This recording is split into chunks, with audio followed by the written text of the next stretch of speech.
বাঁকুড়া জেলার পাত্রসায়ের থানার ধগরিয়া এবং দুলালপুরের মাঝখানে বন দপ্তরের জায়গায় দীর্ঘদিন ধরেই মাফিয়ারা মাটি চুরি করে পাচার করছিল। এদিন পাত্রসায়ের রেঞ্জ অফিসের একটি মোবাইল ভ্যান এলাকায় টহল দিতে গিয়ে মাটি পাচারের বিষয়টি তাদের নজরে আসে। বন দপ্তরের আধিকারিকদের দেখা যায় একটি আর্থ মুভার দিয়ে মাটি কেটে ট্রাক্টর করে সেই মাটি পাচার করছে মাটি মাফিয়ারা। ঘটনাটা ঘটেছিল আপনার জঙ্গল সংলগ্ন জায়গায় যে মাটি তোলার চেষ্টা করতেছিল। ঠিক আছে, আমরা পেট্রোলিং এর সময়টা দেখতে পেয়ে তো গাড়িগুলোকে সিজ করে নিয়ে আসা হয়। আচ্ছা, এখন ঊর্ধ্বতন কর্তৃপক্ষ জানানো হয়েছে, এখন পরবর্তী যে প্রসিডিউর আছে ওইটা এখন তদন্তের মধ্যেই আছে। একটা ট্র্যাক্টর আর একটা জেসিবি সংলগ্ন জায়গায়।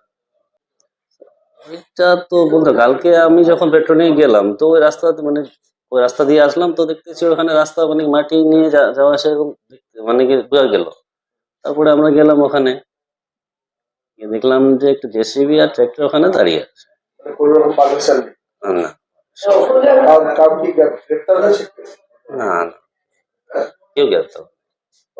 অমর মাঝি, পাত্রসাহেব বিট অফিসার।